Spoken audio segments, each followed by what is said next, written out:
Hello everyone. Let's start with a new topic, Marxism, a scientific critique of capitalism and a vision of revolutionary change. So when you look at Marxism and socialism together, both of them have a common cause, the suffering caused by industrial revolution, the economic exploitation war that was inherent in unbridled capitalism. And whereas if socialism was a hope born out of human suffering and inequality, Marxism became the sharpest and most structural revolutionary response. In other words, if socialism was against the suffering caused due to industrial revolution, Marxism provided it a scientific background. And created by Karl Marx and Friedrich Engels, Marxism is not just an ideology, it was a method of analyzing society and history scientifically via the economic perspective, economic and the social perspective. So Marx's vision was deeply rooted in the real condition of 19th century Europe, a world that was torn by industrial exploitation, rapid urbanization, and political upheavals of that time. So he insisted that only by changing material condition could humanity achieve true freedom and equality. And both of them wrote in the Communist Manifesto that the workers of the world unite, you have nothing to lose but your chains. So this particular phrase, it encapsulates the inherent condition of that time and the revolutionary zeal inherent in the theory of Marxism. Now, the context and intellectual origin of Marxism. So, first, background is provided by German philosophy, which is particularly associated with George Wilhelm Friedrich Hegel, who said that his history advances through contradiction. So Marx retained Hegel's dynamic view but replaced the idealism, which means Hegel insisted that ideas drive history, whereas Marx insisted on materialism. And according to him, it is the economic structure, the historical materialism that drive history.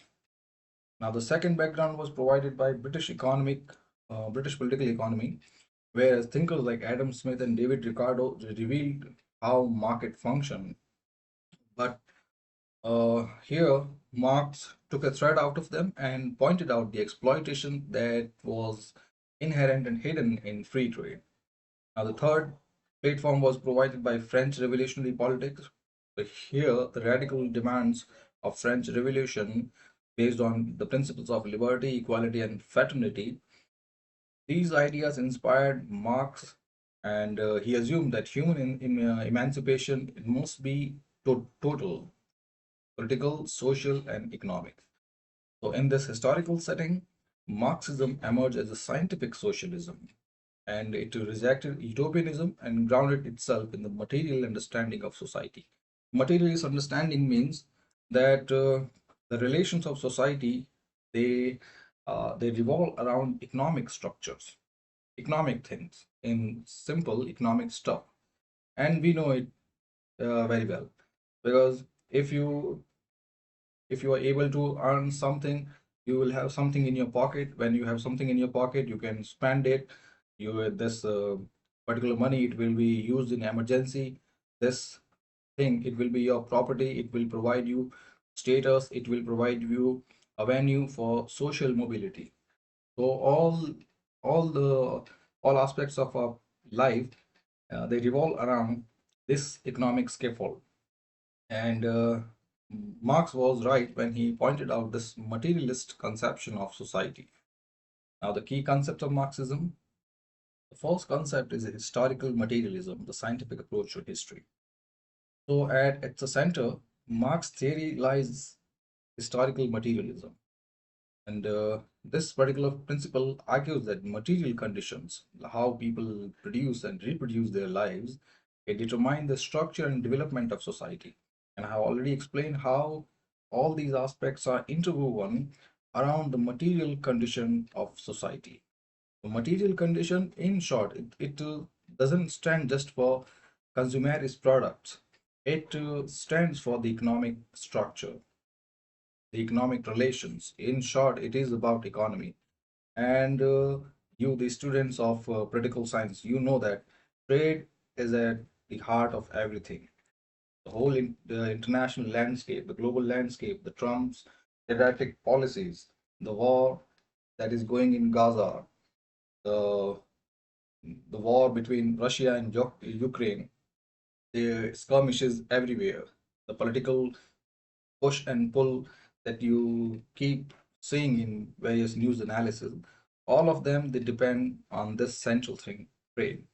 Trade नहीं होगा तो उसके बाद फिर society भी exist नहीं करेगी.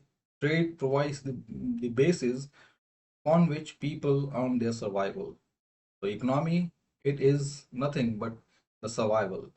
So Marx was clearly right when he pointed out the historical materialism.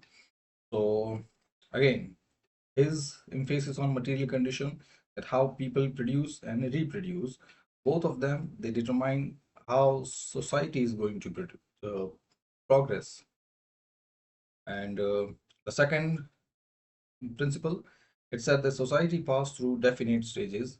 First, primitive communism during the ancient time, when civilization, the cultural plethora that we see today, the cultural structure that we, civilizational structure that we see today, was not available.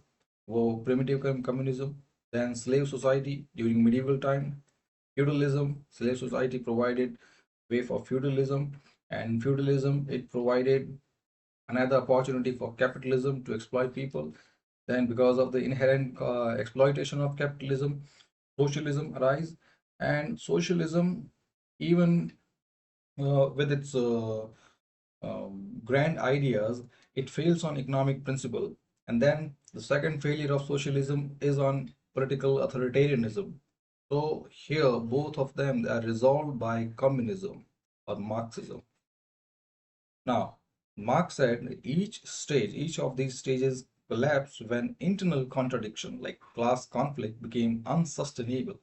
और वो आप देख सकते हैं when slave society could no longer tether, could no longer bear the weight of taxes, the exploitation, they uh, provided fresh grounds for feudalism to arise. And again, feudalism it was overthrown, and free market society was established. Free market society in its pinnacle provided the hydra for capitalism. So all the contradiction, revolution, and collapse are seen here. And now we're going to see the scholarly view in the contemporary example. So historian Eric Hobsbawm, who emphasized that Marx gave history a structure and logic that previous historians had neglected. And by previous historian, he is pointing about the idea, the political philosophers of socialism. Where contemporary example, in today's debate over gig economy, the platform economy, critics they use historical materialism to show how new technology reshapes labor relations without necessarily improving working rights. Now, what is it? The thing is, gig economy, a platform economy, इसमें ये होता है कि startup it employs people, working class. Now, those working class uh, they remain detached from the organization.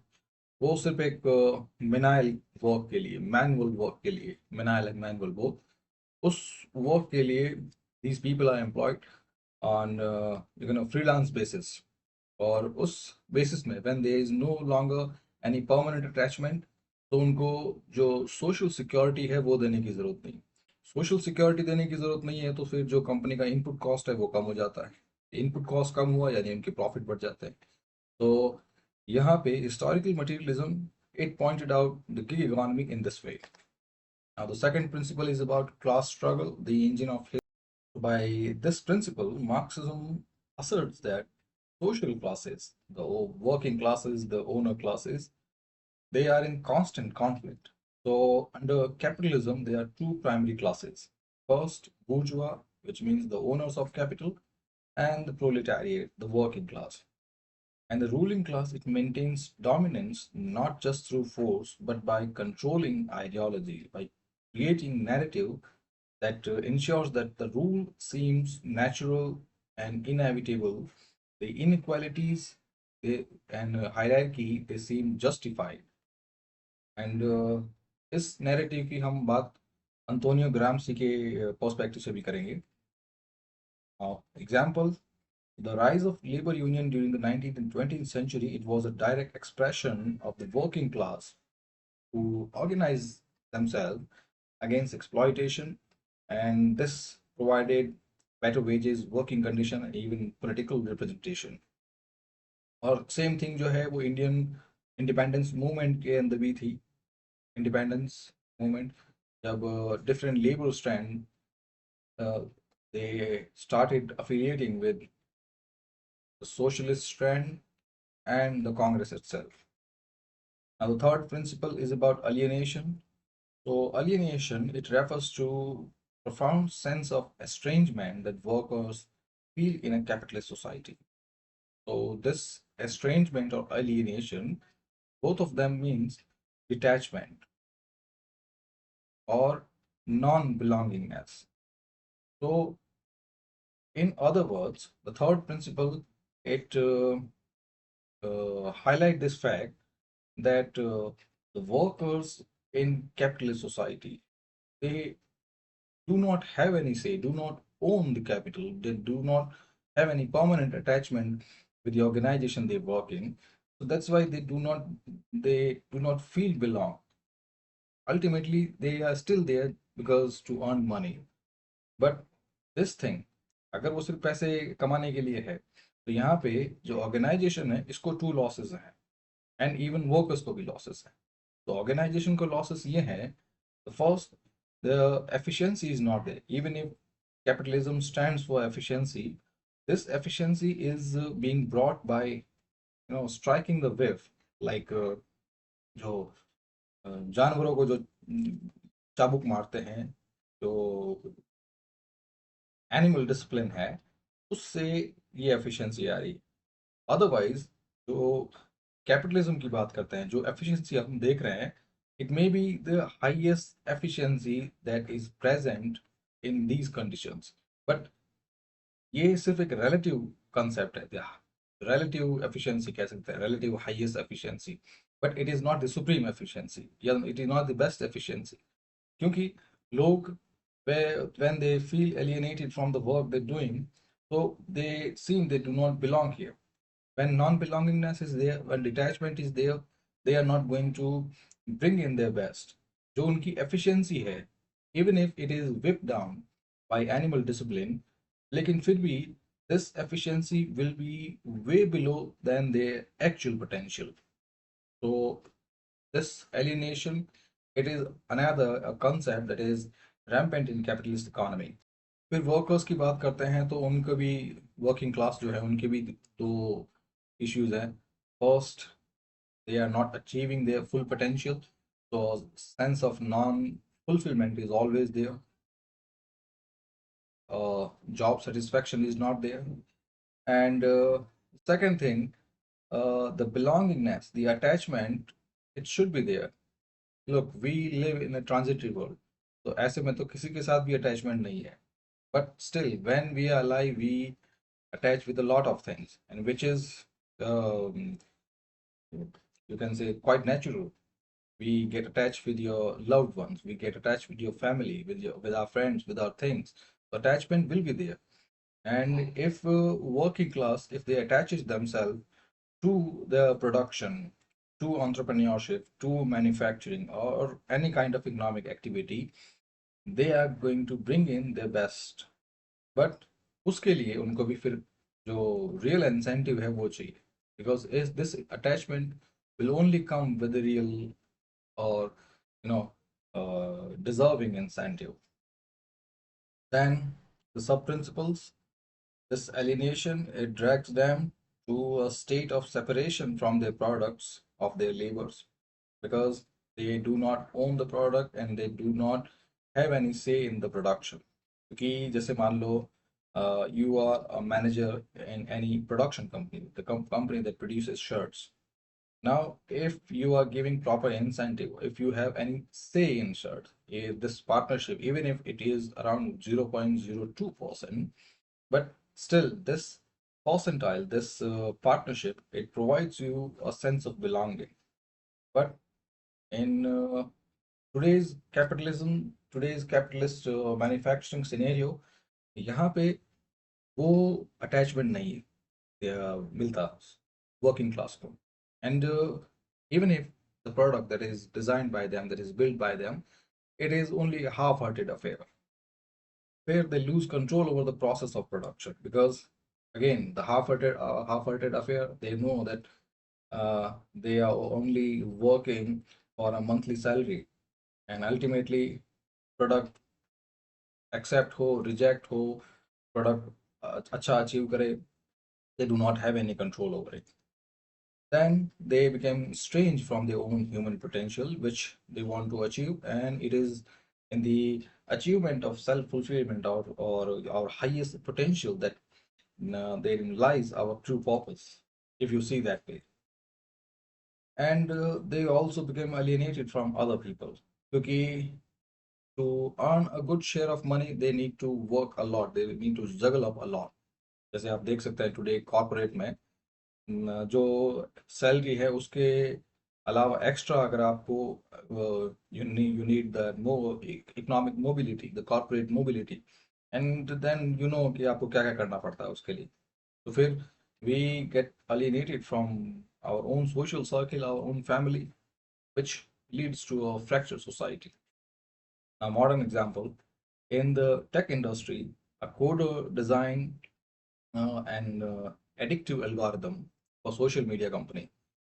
So the sense of alienation will drag him when he knows that his work, it may harm users, but he does not have any control over the outcome. And the second thing, the design algorithm, if it succeeds, this extra benefit will not will not automatically received by the coder.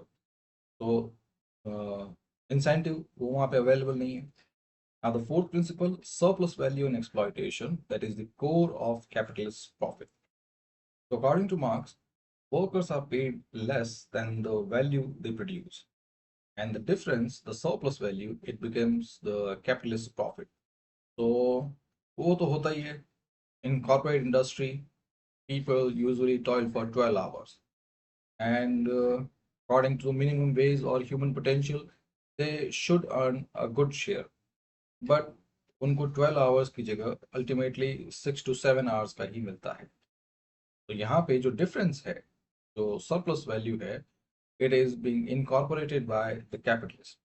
So capitalism, as I point again, it is a relative concept. It's like you have two bad things, a bad and a worse. So capitalism is like choosing between bad and worse. And the relative profitability or relative achievement of capitalism is there because we do not have any alternate manufacturing system, alternate economic system. और वो मिल जाएगा, because right now in modern times, Scandinavian systems, they are making good rounds. Or again, back to the topic. This relative thing is the achievement of the capitalist, or you can say this relativity is the thing that make capitalist exist. क्योंकि कोई alternate नहीं है, कोई alternative economic system नहीं है जो अच्छा incentive दे दे, जो जिसकी मैन्युफैक्चरिंग अच्छी हो, क्वालिटी अच्छी हो, एंड साथ में वर्कर्स को भी, वर्किंग क्लास को है उनको भी इंसेंटिव अच्छा मिले, साथ में जो एंटरप्रेन्योर हैं, द रिस्क टेकर है जो है, उसको भी सब्सटेंशियल प्रॉफिट मिले. यहाँ पे जो कैपिटलिस्ट हैं, they know the thing that अभी कोई ऑल्टरनेट है नहीं, तो रिलेटिवली उनको दूसरी जो इकोनॉमिक सिस्टम है, दूसरी इकोनॉमिक एक्टिविटीज है, उससे तो ज़्यादा ही प्रॉफिट मिल रहा है. Now the exploitation is thus systemic, and it is not merely a result of bad employers or bad working class. And this capital accumulation, it depends fundamentally on extracting unpaid labor. जो अभी आपको समझाया कि 6-7 hours का labor है, but they usually toil for 12 hours क्योंकि alternate system नहीं है, and they need to earn the bread for their family. They need to pay the bills. They need to earn some money. तो इसलिए people वो, even if they sign up for 6 to 7 hours, they keep working 12 hours in exploitative condition, way below their human potential. But it's like uh, they assume this narrative to be true. कि ऐसे ही काम करना पड़ेगा, life ऐसी ही है, but ऐसा है नहीं. It's just that these people, they want to squeeze out as much profit as possible. And उसके लिए their lobbying activity, क्योंकि उनके पास पैसा है, so this lobbying activity, they gain the political upper hand. और इन सब चीज़ों के इनहेरेंट जो ट्रायंगल कह सकते हैं, हेक्सागन कह सकते हैं, इनहेरेंट रिलेशनशिप है, उसकी वजह से यही नैरेटिव जो है, it has been going on for many centuries. Now the example, so fast fashion brands that produce clothes at extremely low cost using underpaid labor in developing countries, especially in Vietnam, in Bangladesh, in many South Asian countries, जहाँ पे जो textile workers हैं, they are paid way below what they deserve. और यहीं पे जितने भी branded clothes आप जो देख रहे हैं, वो सब यही डेवलपिंग कंट्रीज में प्रोड्यूस होता है. And now they are sent to the marketing houses of the developing developed state, rich states. और रिच स्टेट जो हैं, फिर उनको उनकी ब्रांडिंग करके marketing, they are sold at higher prices. So, in other words, like if you have bought any shirt, any branded shirt, yeah, you can say around 1,500 bucks. So this particular shirt, it is produced just at around 100 bucks. सोचिए अगर ये 100 bucks पे produce हो रहा है, तो जो labourers है, वर्किंग क्लास है, उनको कितना दिया जा रहा है. But because of the inherent equality in society, इन सब कंट्रीज में ये वर्कर्स जो है, इस पेमेंट पे भी, is way below their the deserving payment, उस पर भी काम करने को तैयार है. But back to the topic. So all these textile brand, fast fashion clothing brands, they achieve, they maximum their profit by utilizing this margin. Now the fifth principle, revolution and the dictatorship of the proletariat. So Marx predicted that capitalism's inherent contradiction, economic crisis, widening inequality, exploitation, all these factors would ultimately lead to a proletarian revolution, the revolution of the working class. So after the bourgeois are overthrown, when the capital class are overthrown, the proletariat, the working class, will establish a temporary state, which is known as the dictatorship of the proletariat, to dismantle all the existing capitalist structure. And ultimately, all states would wither away, leading to a classless, stateless society known as communism. Now, illustration. So, the Russian Revolution of 1917 and later revolution in China, Cuba, and Vietnam, they drew inspiration from Marx's call for revolution of the proletariat. Now, the major works: first, the Communist Manifesto that called um, call to arms for all working class. The second work, Das Capital, which is a dense critic of political economy and will analyze how capitalism operates and exploits labor. And then economic and philosophic manuscripts, which were early writings where Marx explored alienation. Das Capital is often referred to as the Bible of the working class. Now let's have a look at the evolution of Marxist idea. Over time, Marxism diversified into multiple schools. First such school is Leninism, which is Marxism in the age of imperialism. So Vladimir Lenin argued that capitalism had reached its highest stage, the imperialism, and he proposed the idea of a vanguard party, a group of professional revolutionaries to guide the proletariat.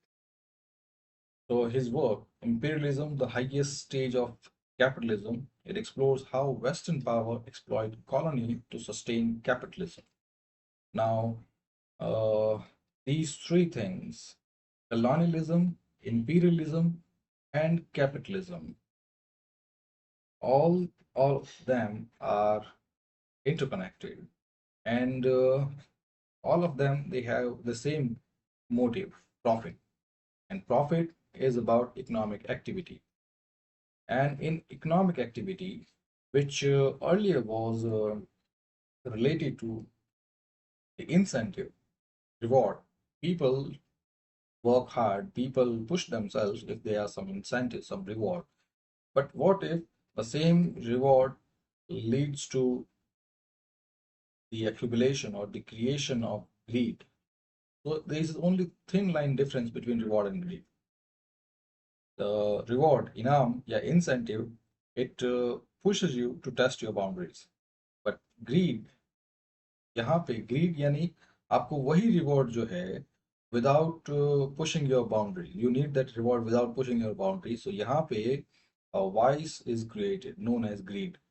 So ultimately ये chain आप देख सकते हैं कि कैसे this incentive it provided fertile ground for a vice, greed, and this greed led to creation of these institutions that exploited humankind, people of global south, for over 3 centuries.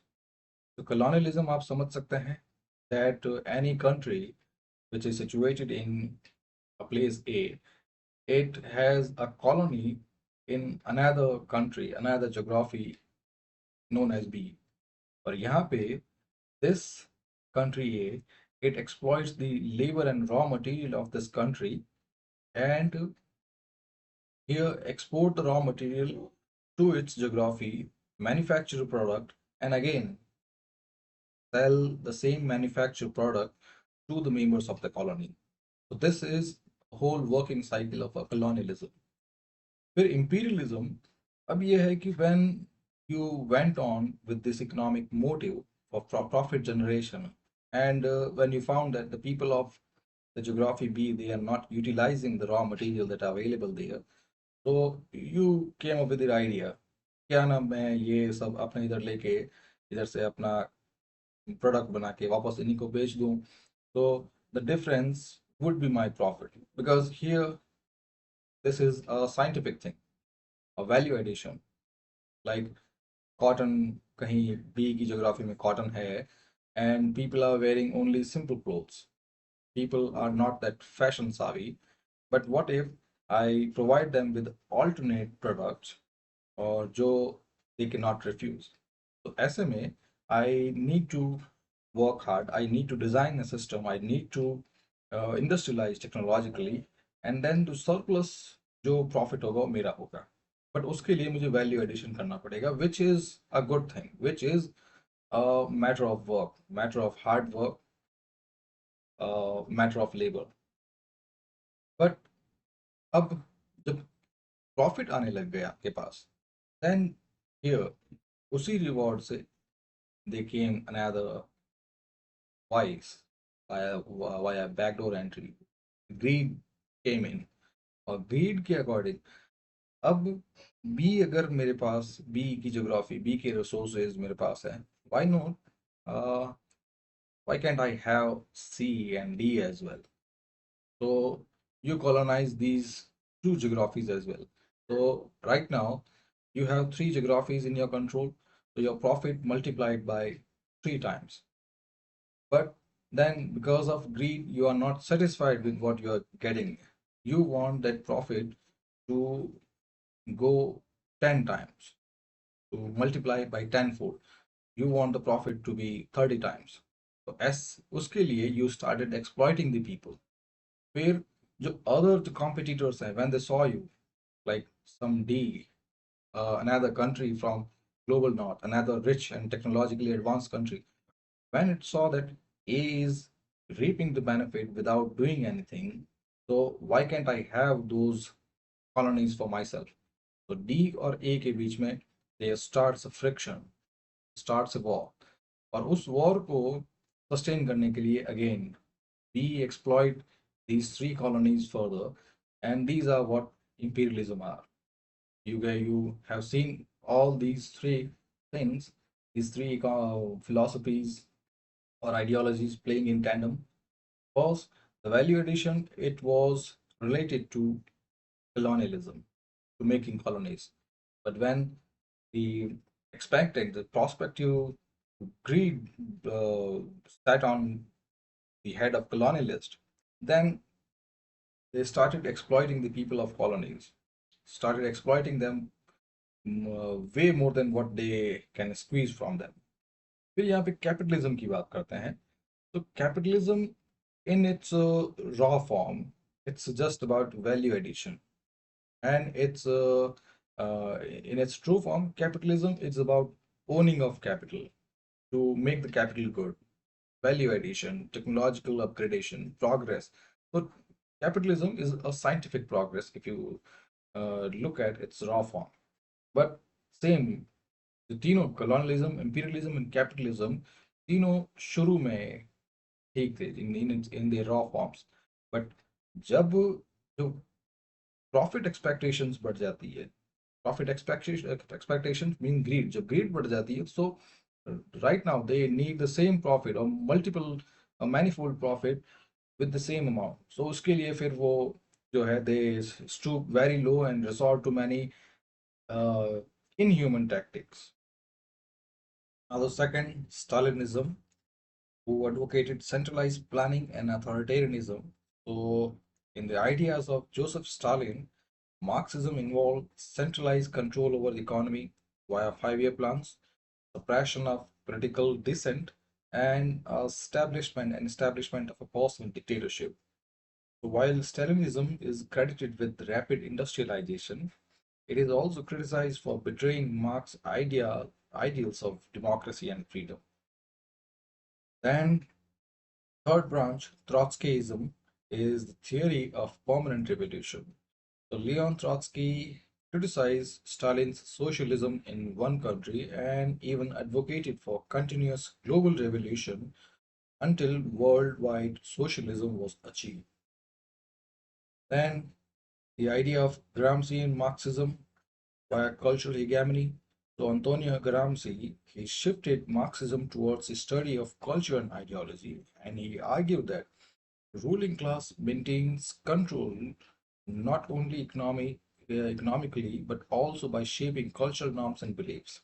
So here the concept of culture hegemony or the creation of a narrative comes into picture.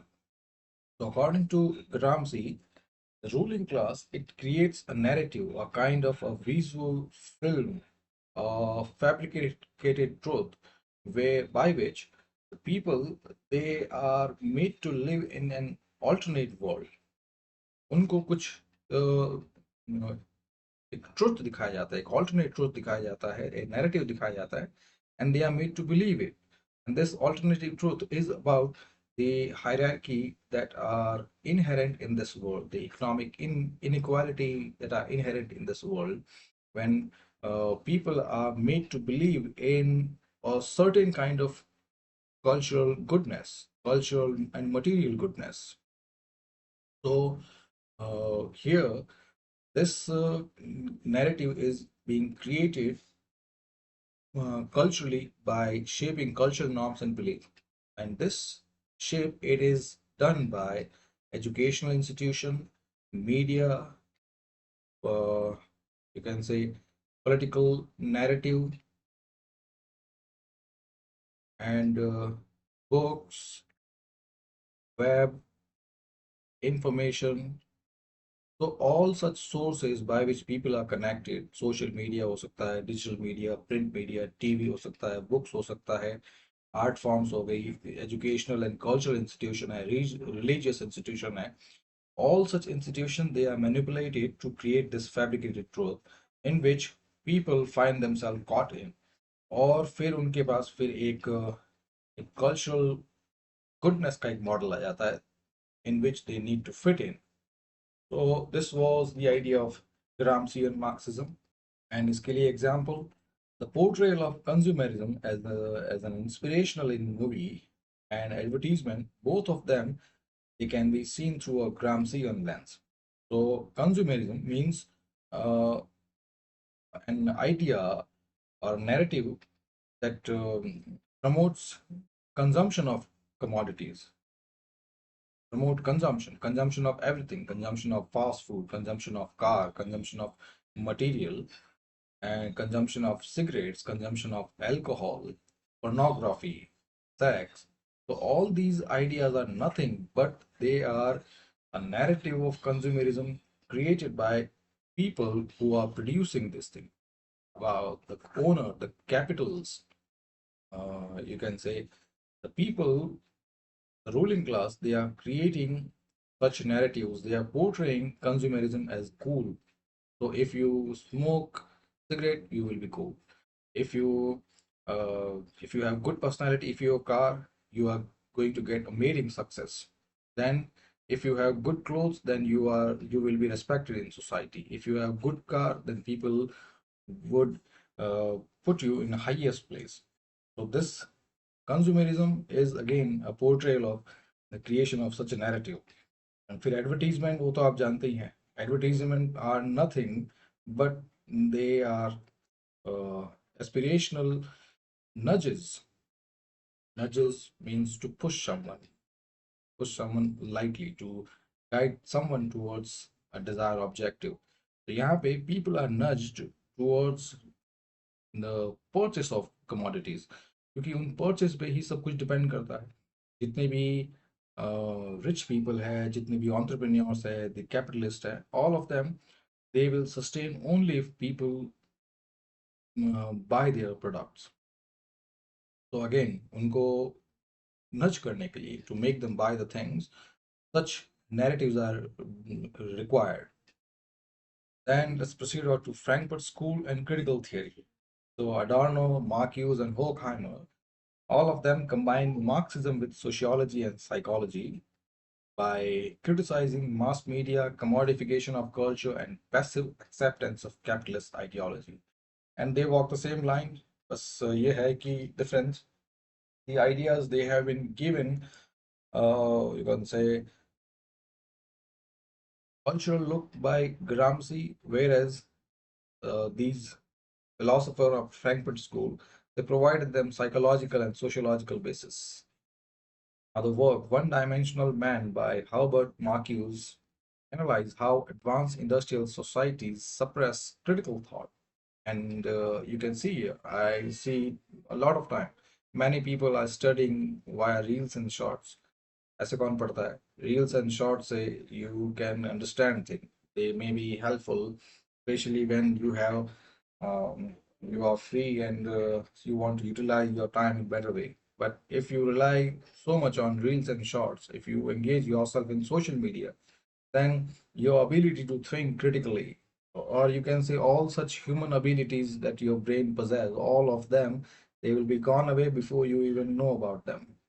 So that's the suppression of critical thought. I don't say suppression, I would say destruction of critical thought. Like people are not even thinking. uh, जो चीजें हैं, जो production है, जो life है, it will be built on hard work. You cannot build a house by watching reels, or you cannot build a house just by taking cues from reels and shorts. In the same way, you cannot design a laptop, you cannot design a new program, you cannot teach, you cannot read, you cannot study, you cannot become an IAS officer, you cannot become a UGC scholar, you cannot become, an aspirational scientist. You cannot pursue any such career that is tough. Because if you engage yourself into leisurely activities, and leisure is the opposite of success, as long as you do not push in, as long as you do not work in that manner. I By pushing in, I don't mean I'm walking the same narrative. I'm talking about the same narrative created by the entrepreneur or the rich people, because I am not talking about consumerism, and I'm not in favor of the narrative that we saw today, that inequalities are inevitable or hierarchies are there. There are no hierarchies, no no such thing as inequality. You have to find your way out. Inequalities exist करती है. I mean, inequalities are there, but the concept, the narrative of inequality as inevitable that is presented by many rich people and the ruling class, that is not sustainable. Or most of the people, most of the students, they are, they have caught themselves in this particular web of social media, web of laser, web of consumerism. So you have to think it that way. Like plants are grown. अगर आप एक farmer है, so you know how food is grown. आप चाह के भी, आप reels देख के, आप shorts देख के, आप आराम करके, you cannot grow food. In the same way, all things, whatever you do, even if you are a capital owner or from a political class or an administrative officer or a teacher or any occupation you are engaged in, all of them, they need hard and sustained work, at least you can say consistent work, if you are okay with that term. Now, neo-Marxism and post-Marxism. So here, Louis Althusser emphasized ideological state apparatuses like schools and medias. They are being, you know, fabricated, they are manipulated so that people align with the ideology. And then Lacla and Mouffe, they propose post-Marxism that integrates Marxism with postmodern theories. So, um, in simple terms, the neo-Marxism is similar to the ideas of Antonio Gramsci, that state institution, all such institutions, either they are educational institution, cultural, religious institution, social institution, the whole scaffold from the root to the canopy, all of them, they are being manipulated, a narrative is being created, and here the ideas are, you know, shuffled with, ideas are being fabricated. Now, the postmodernism, so postmodernism is about, the existence of idea, the subjectivity of idea. So we want to think about all of terms in objective terms, like yes or no. Okay, if someone is good, you want either yes or no. You do not want to treat that gray line that exists between them. So herein there lies the subjectivity. The postmodernists, they talk about the subjectivity, that there is subjectivity everywhere. There are subjective biases everywhere. Even if you are engaging in some work, you have your own personal biases. And to draw out the truth, first, this subjectivity should be considered in. Nothing is entirely true. Everything is subjective, everything is relative. पर साथ में इसमें कुछ drawbacks भी है. Because when you believe that nothing is true, फिर everything will appear relative and subjective. तो ऐसे में जो real world problems हैं, उनका solution नहीं मिलेगा. So that's the drawback of postmodern ideas, that yes, they dismantle the old ideas, they dismantle the traditional idea, question them, criticize them, analyze them. But the real world problem जो सामने है, like climate change, अब यहाँ पे climate change तो कोई narrative है नहीं. We feel it every day. And if like a dam has been collapsed, या फिर there has been this pandemic situation. So all these things are real. So ऐसे में we need quick solution or permanent solution. Now the criticism of Marxism. So the first criticism, which is common in both Marxism and socialism, is economic inefficiency. The plant economies, they often lead to shortages and surpluses. The difference is वो इतना है, the capitalists, they depend on the principle of demand and supply. तो वहाँ पे वो वही चीज produce करते हैं जिसकी डिमांड है, जिसकी डिमांड होगी उसी से पैसा आएगा, उसी से प्रॉफिट होगा. But planned economies via socialism and Marxism, दोनों they plan the production in advance, यानी जो लोगों को चाहिए, व्हाट पीपल नीड. तो ऐसे में समटाइम जो लोगों को चाहिए, they may underestimate the what is required, so it may lead to shortages, या फिर they may overestimate the need, or which may lead to surpluses. फिर political repression, All the states that claim Marxism as their ideology, they often curtail political freedom. जैसे China हो सकता है, China है, Russia है, Cuba है. Then the third criticism is about reductionism. So critics argue that Marxism reduced complex social relations to economic terms. So this is again a good criticism because society, the life we live in, it is way complex than just looking it by economic terms. The economic activities they form only around one third of our time.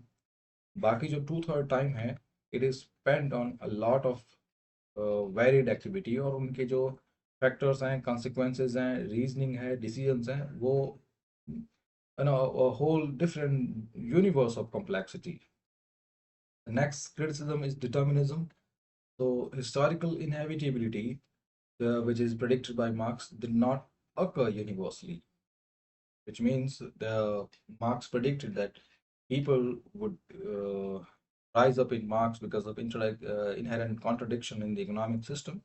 But such mass revolution did not happen. And then alternative reasons are there. Thinkers like John Rawls who offered visions of equality without revolutionary upheavals. तो ये भी एक criticism है. Now the relevance of Marxism today. So despite the fall of Soviet communism, Marxism it remains highly relevant and it is seeing a revival in recent time. Reason first, economic inequality. The gap between rich and poor it continues to widen globally. आप वो Oxfam report देख सकते हैं जिसमें दे 10% they control the 90% of the wealth. यानी जो 90% population है उनके पास 10% ही वेल्थ है. And therein lies the struggle that we see today. That lot many people they are struggling for very few resources. और सिर्फ 10% लोगों के पास there is a mountain of wealth. Where another area where Marxism is seeing revival, it climate crisis. So Marxist ecologists they criticize capitalism's unsustainable exploitation of nature. और धीरे धीरे the world is waking up to it. कि जो exploitative practices हैं that have grazed nature और उसकी वजह से we are seeing the fallout in terms of climate crisis. The anti-globalization movements. So Marxist idea informed critics of corporate globalization. So what we corporate is facing, you know, backlash against in many countries. First, due to globalization. Second, due to immigration. Third, due to inherent exploitation. And fourth, due to revival of nationalism or this cultural thing. And then the academic influence. So fields like sociology, cultural studies, and critical theory, they remain steep in Marxism thought. And finally, if there's something that I might have missed, drop the comments. और आप लोग अगर आपको मेरा video अच्छा लग रहा है तो I request you, I humbly request you to spare of a few minutes of your life. First, subscribe to the channel if you haven't, and second, uh, if you really care about this thing, the whole teaching and work, spread the word. Bring your fellows. You can, you all, I don't, I'm not asking you to uh, request them. Just spread the word. If they like, they're going to come. And if you like my content, then you know the thing. At least drop a like, a comment. That's it. Thank you.